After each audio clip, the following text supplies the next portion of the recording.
Mundial do Planeta Terra é comemorado neste sábado, 22 de abril, em todo o mundo. Somos 8 bilhões de seres humanos consumindo os recursos do planeta. A data de hoje serve para refletir se estamos cuidando bem do nosso planeta. Vamos falar sobre esse assunto com o coordenador pedagógico do Movimento Circular, Edson Grandissoli, que é mestre em ecologia, doutor em educação, está com a gente em 95,5 FM e também pelas redes sociais da CBN Maringá. Olá, professor, bom dia, tudo bem? Olá, Luciana, bom dia, obrigado novamente pelo convite. Professor, quais os efeitos da ação do homem na saúde do planeta? Olha, são muitos e isso já vem ocorrendo há muito tempo, né? As atividades humanas, do jeito que elas foram criadas, que elas foram sendo desenvolvidas e aperfeiçoadas, elas têm gerado ao longo da história desafios, problemas, poluição da água, poluição do ar. Mais recentemente a gente tem falado muito sobre as mudanças climáticas, e tudo isso afeta a saúde do planeta como um todo e dos milhões de espécies de seres vivos que habitam a Terra junto com a gente, e nós mesmos, né, a nossa saúde e a nossa qualidade de vida. E o que é que o Movimento Circular propõe para esse 22 de abril, Dia Mundial do Planeta? Olha, o Movimento Circular ele propõe uma reflexão sobre como nós habitualmente temos feito as nossas escolhas, né?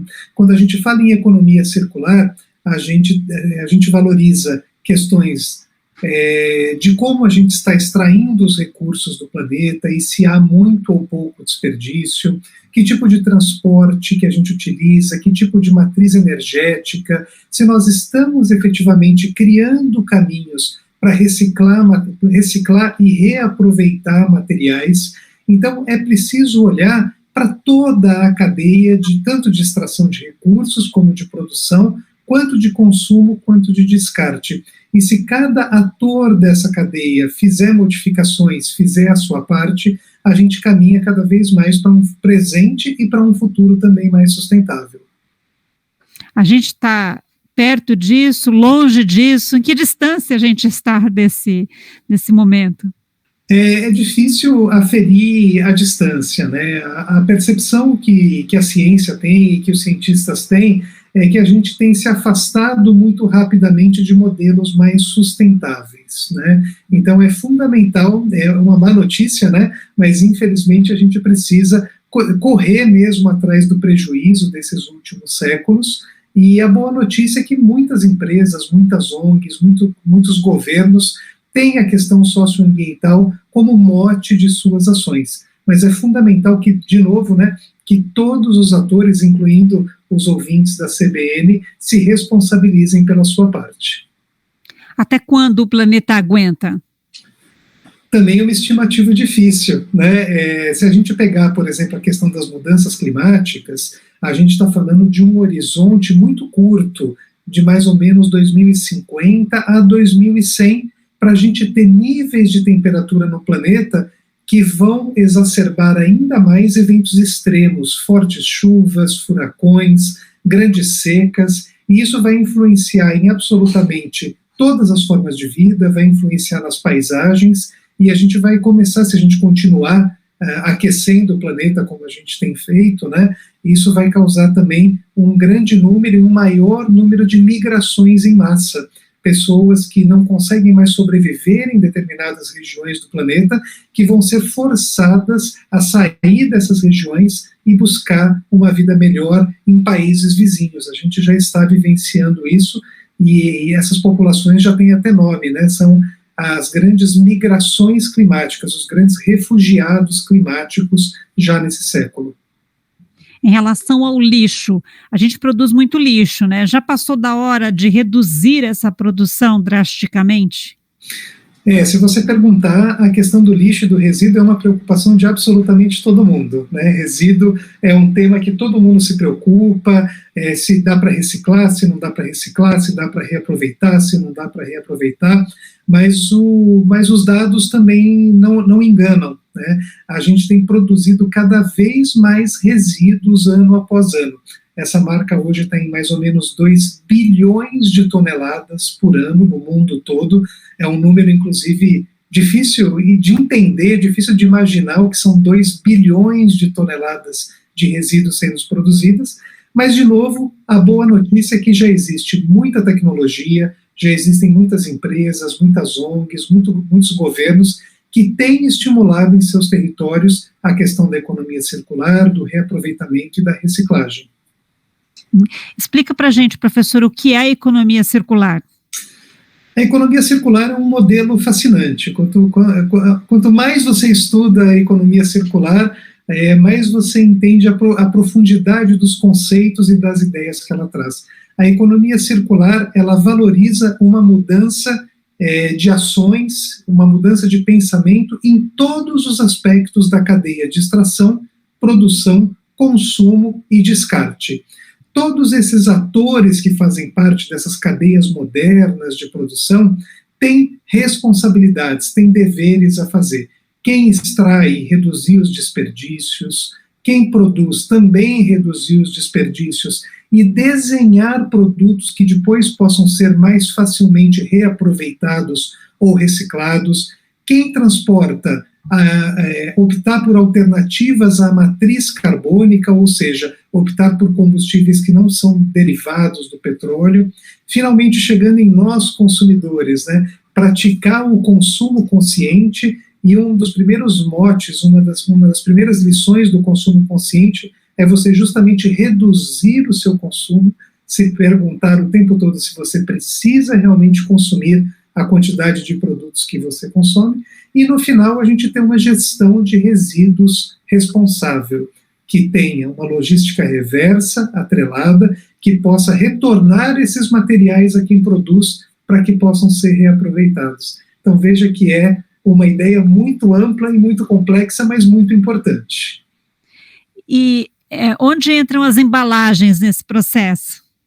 As embalagens entram em absolutamente todos os momentos, né? Os recursos, quando são extraídos, normalmente são embalados para serem transportados nas empresas, nas gôndolas do supermercado, nos shoppings, né? A gente tem toda uma questão das embalagens que fazem parte desses produtos. Agora, para além de pensar que essas embalagens elas podem, não só podem, devem ser recicladas, a gente tem que pensar na embalagem como um aliado ambiental, como uma aliada socioambiental.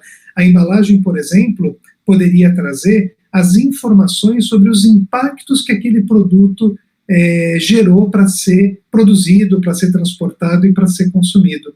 Essa informação disponibilizada para os consumidores pode ajudar que a gente faça escolhas mais conscientes no nosso dia a dia. Então, a informação também é uma grande aliada desse processo. As embalagens não deviam ser mais sustentáveis, porque a gente vê muita embalagem ainda de plástico, de isopor. A maior parte das embalagens que estão no mercado, elas podem ser recicladas de alguma forma. Existem alguns tipos de plástico que não podem ser reciclados e outros tipos de material que muitas vezes tecnicamente podem ser reciclados, mas por uma questão econômica para as cooperativas, por exemplo, não vale a pena o trabalho, né? Então a gente tem aí, por trás da questão das embalagens, de novo a questão do design. Por que não ter embalagens que todas elas podem ser biodegradáveis e podem ser recicladas ou voltar como insumo para o ciclo biológico, né? Então o tempo todo a gente tem que estar pensando como a nossa produção, como as nossas atividades podem gerar produtos que não vão poluir o ambiente, mas que podem servir como insumo. E já existem ações para regenerar o planeta? Aliás, é possível regenerar? É possível e extremamente necessário, né? A questão da regeneração é fundamental.